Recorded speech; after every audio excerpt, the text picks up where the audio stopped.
It's the afternoon of the 31st of December, 1999. A woman in a British supermarket queue watches the shelves behind her empty out, shelf by shelf. Tinned food, bottled water, torch batteries, candles. Somewhere at home, a full tank of petrol sits in the car on the drive, filled that morning, just in case. A radio in the shop plays quietly over the tannoy, while the till queue stretches almost to the door. Nobody quite believes the planes are actually going to fall out of the sky at midnight. And yet almost nobody wants to be the one household without any candles if they do. This was the night Britain held its breath, along with most of the rest of the world, over a computer problem most people barely understood, and even fewer could actually explain properly. It had a name that sounded almost too small for the fear it caused: the Millennium Bug. To understand why an entire country stockpiled tinned food over a date change, you have to understand the actual technical problem underneath it. Decades earlier, when computer memory was expensive and every single byte of storage cost real money, programmers had taken a shortcut. Instead of storing a full 4-digit year,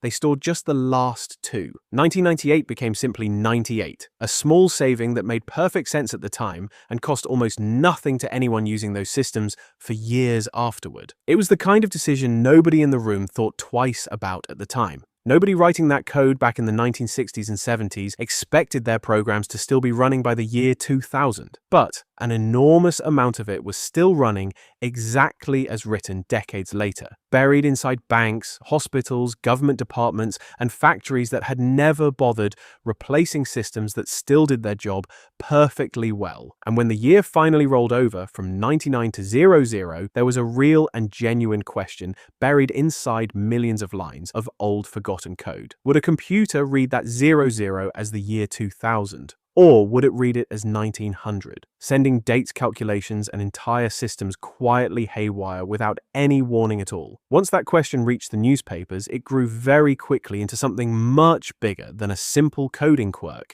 spreading from technical journals into ordinary conversation within a matter of months. Predictions range from banks miscalculating interest rates by a full century, to planes being grounded because their systems could no longer trust their own dates, to power stations failing and the national grid going dark across entire regions. Some of the more extreme predictions genuinely reached as far as nuclear systems and missile controls losing track of what year it even was. Whether every single prediction was realistic or not almost stopped mattering at all. The fear itself became the story people actually lived through. Supermarkets sold out of bottled water and tinned goods in the final weeks of December. Some households quietly withdrew extra cash in case the banks genuinely stopped working the moment the clock struck 12. Camping shops reported a sudden run on torches, gas stoves, and batteries from customers who hadn't been near a tent in years. It's worth asking yourself honestly if you were around at the time whether you or someone in your family quietly stocked up on something that December just in case, even while insisting out loud to everyone else that it was probably all nonsense. Behind the public panic, an enormous, largely invisible effort was already well underway, involving thousands of engineers, programmers, and civil servants working through the small print of systems nobody outside their own department had thought about in years. The British government set up a dedicated body called Action 2000, led by the businessman Don Cruikshank, specifically to get the country's computers fixed and the public properly informed. Funding for the campaign grew sharply as the deadline crept closer, rising from an initial £1 million up to £17 million, alongside a further £70 million set aside purely to help smaller businesses get their own systems checked and fixed in time. Even the National Health Service poured significant resources into checking that patient records and hospital equipment would keep working exactly as they should. The public information campaign that followed was a strange mixture of genuine urgency and gentle reassurance. Leaflets landed on doormats warning in bold yellow letters that your business is in danger, while offering a simple 5-step test people could run on their own home computer. As midnight approached on the 31st, Britain's biggest Millennium celebration was already under serious pressure of its own. Months of construction and planning, coming down to a single unforgiving deadline that could not be moved even by a single day. London's brand new Millennium Dome, built specifically to mark the occasion, had been quietly wrestling with its own systems right up until the last possible moment. When engineers tested the building by winding its computer clocks forward to see what would happen at the stroke of midnight, so many errors flooded the system console that they scrolled past faster than anyone could even read them. Every single one of those faults had to be tracked down and fixed in the days before the VIP reception was even due to begin, a race against the clock happening entirely out of public view while the country outside simply waited. Out across the country as a whole, the celebrations went ahead exactly as planned, regardless of any of it. Fireworks lit the London sky above the Thames.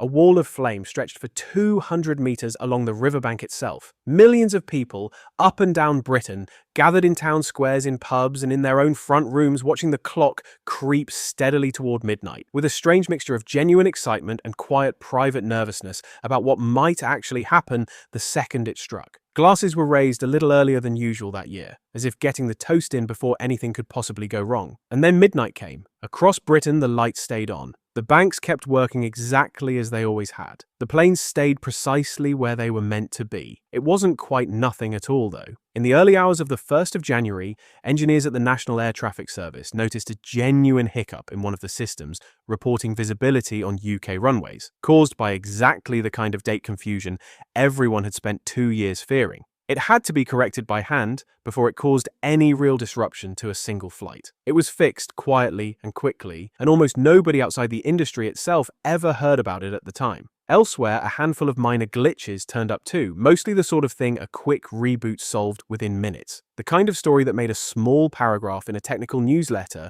rather than the front page of a newspaper. That was, roughly speaking, as bad as it got anywhere in the country. No collapsed banking system, no grounded fleets sitting helpless on runways, no darkened cities plunged into chaos. Just one small aviation system glitch corrected within a couple of hours, standing in for what had been feared only weeks earlier as a genuine national catastrophe. In the days that followed, a very particular kind of feeling settled quietly over the whole conversation. Relief, certainly, but also something close to mild embarrassment creeping in alongside it. Cupboards across the country were suddenly full of tinned goods and bottled water nobody actually needed in the end, brought in a rush of anxiety that already felt slightly distant and slightly silly only a week later. Some of those tins sat unopened at the back of the cupboard for years afterward, quietly outliving the panic that had put them there in the first place. A debate that's honestly still argued over even today followed close behind the relief. Had the whole thing been a wildly overblown scare that achieved nothing at all in the end? Or had years of quite expensive, largely thankless work by engineers and programmers across the entire country actually been the whole reason nothing went wrong that night? Both things were probably true